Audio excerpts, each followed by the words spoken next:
Good evening, and thank you for making us a part of your New Year's Eve. I'm Kagan Harsha. Thousands across our area are gathered tonight, bidding farewell to 2012. It was a year filled with new opportunities, loss, challenges, and victories. In the next half hour, we'll take a look back at some of the biggest headlines in this special presentation of a year in review.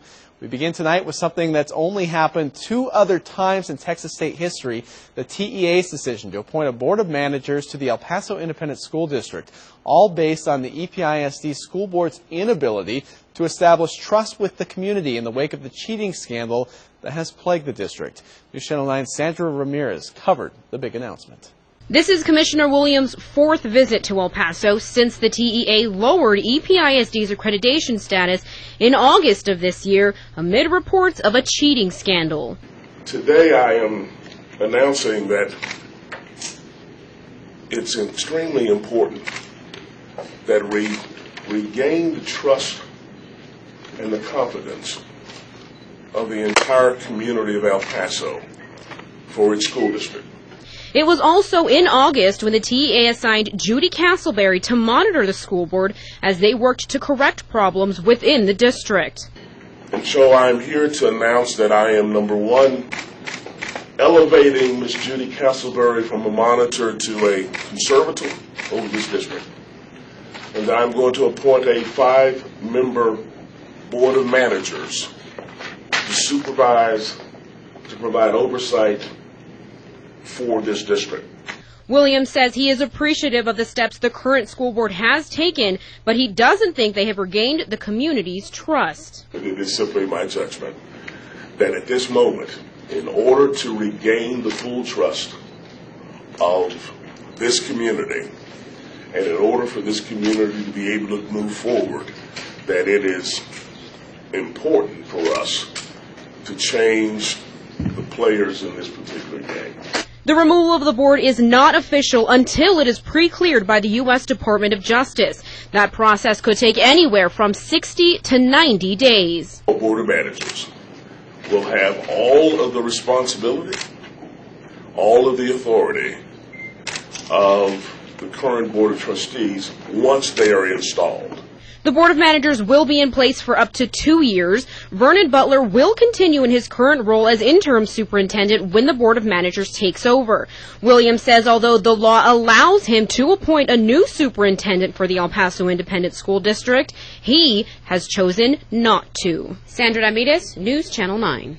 The last independent school district to be appointed a board of managers by the Texas Education Agency was the North Forest ISD in Houston. That was back in 2008. The El Paso ISD would be the largest district ever in the state of Texas to be assigned a board of managers. Here's a look at who they are. Dr. Blanca Enriquez, Executive Director of the Region 19 Education Service Center Head Start Program. Edmund G. Ed Archuleta, retired President and CEO of El Paso Water Utilities. Carmen Arrieta Candelaria, Chief Financial Officer for the City of El Paso. Dee Margo, outgoing representative for District 78, and Dr. Judy Castleberry, appointed as conservator in the El Paso ISD on December 6th by Commissioner Williams. She previously served as monitor in the district.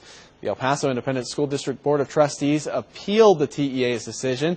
They said it took away the rights of voters in El Paso. In November, we took an in-depth look at the EPISD scandal, and let's go back now to see how this all started. It's been 4 years since allegations of cheating first rose to the surface. The El Paso Independent School District Superintendent Lorenzo Garcia, along with the help of others, was pushing students out of the classroom so the district could get thousands in federal dollars and Garcia could get bonuses. The details were first brought to the attention of Elliot Shapley in 2008. He alerted the Texas Education Agency, who found no wrongdoing.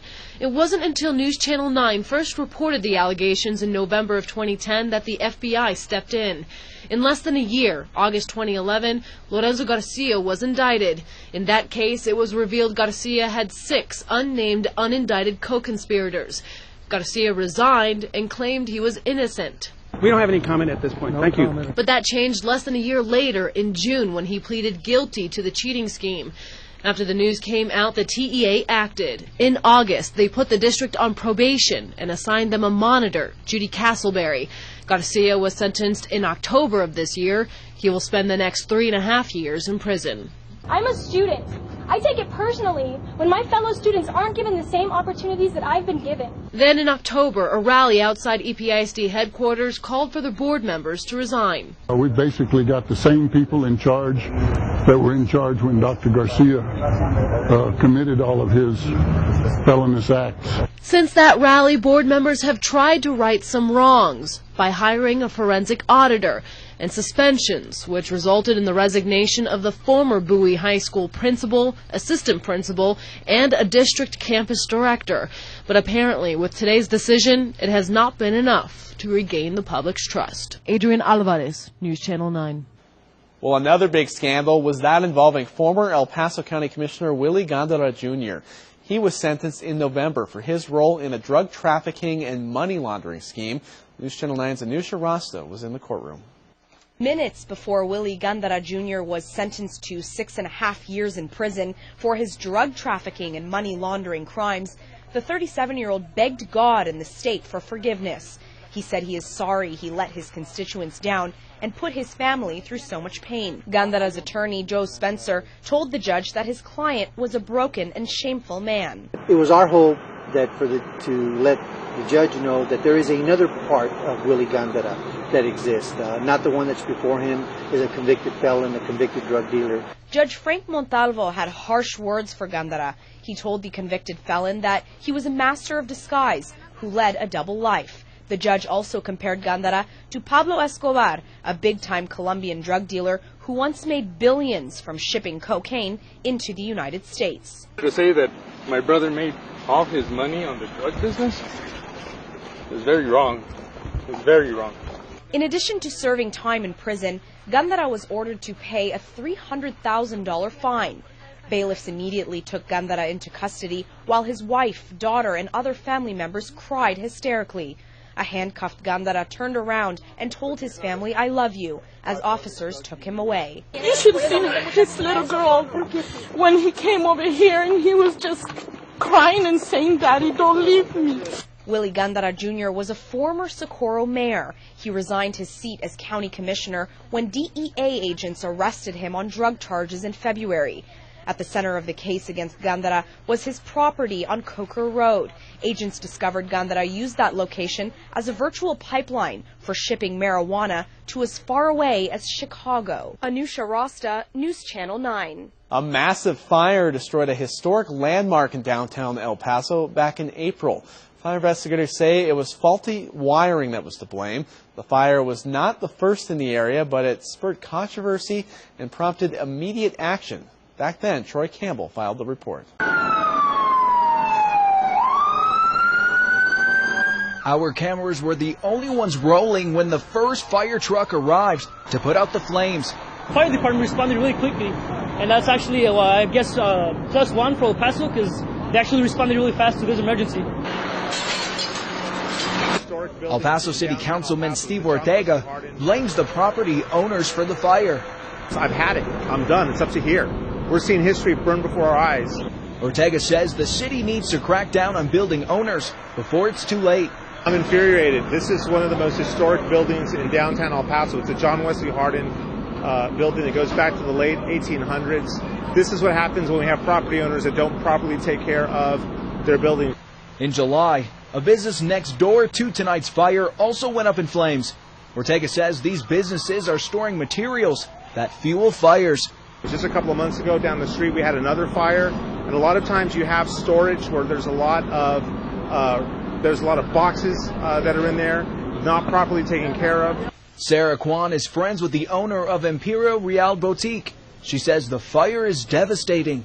I just passed by this after 6 o'clock, and I saw the smoke comes out from the door. I called my friend, called 911.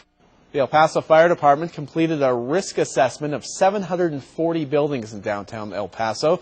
The buildings were placed into 4 categories, ranging from level 4 for the most dangerous to level 1, which is code compliant. A total of 20 downtown buildings were labeled at level 4 and required immediate corrective action. Well, 2012 was also a tragic year. Several babies were murdered here in the borderland, many by parents or caretakers.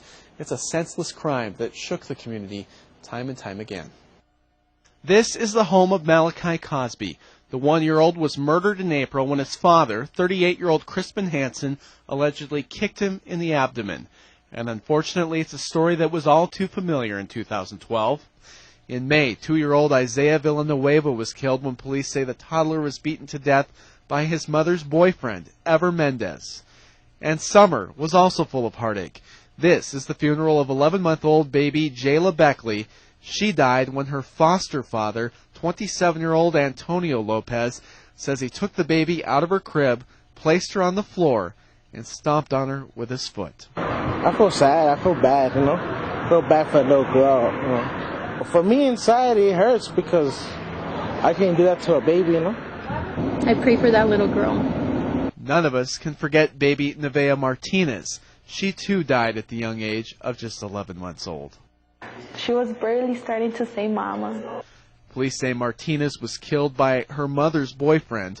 Irvin Gomez allegedly admitted to sticking his fingers deep into the baby's throat, blocking her airway until she became unconscious. He's charged with capital murder, a senseless crime that's impossible to comprehend. Your children are going to live longer than you are, but never would I imagine. I admit, I couldn't believe it, what had happened. It was also impossible to comprehend the death of Colton Soto. The 2-month-old was left upside down in his car seat for several hours before his parents even noticed he was dead. 21-year-old Lindsay Raddick and 27-year-old Bobby Soto are charged in the baby's death. Police say both had cocaine in their systems. And the violence didn't just happen in El Paso. Las Cruces police arrested 3 people in September and charged them in connection with the death of Jaslyn Mesa. The 15-month-old was killed when she was mauled by a pit bull. Her grandmother, grandfather, and father are all charged in her death. All in all, more than a half-dozen babies were murdered this year. We remember all of them. Innocent lives taken far too soon. 2 El Paso police officers were also killed this year. Officer Jonathan Molina died in September after he was allegedly beaten and killed by an El Paso teenager. Molina was off duty at the time. He confronted 17-year-old Juan Antonio Gonzalez and 2 other teens after they allegedly keyed his car. That's when Gonzalez allegedly attacked the 29-year-old officer, beating him until he was dead. Gonzalez is now awaiting trial. And earlier this month, another police officer was killed. 27-year-old Angel Garcia died on December 16th when he went to remove a ladder from Interstate 10 near Hawkins and was hit by a car. This is TxDOT video from that accident. Garcia was a patrolman with the Mission Valley Regional Command and had just graduated from the police academy 9 months before he was killed. He was also a member of the Marine Corps Reserves. Well, thank you once again for making us a part of your New Year's tonight. We have a look back at the top weather stories and election headlines still ahead. But first, the face of downtown El Paso will be changing come 2013. We'll take a look at the new stadium that's coming to the city. Some say it is not a home run. Still to come on our New Year's Eve special, what were the top sports stories of 2012? That's still to come. You're watching News Channel 9.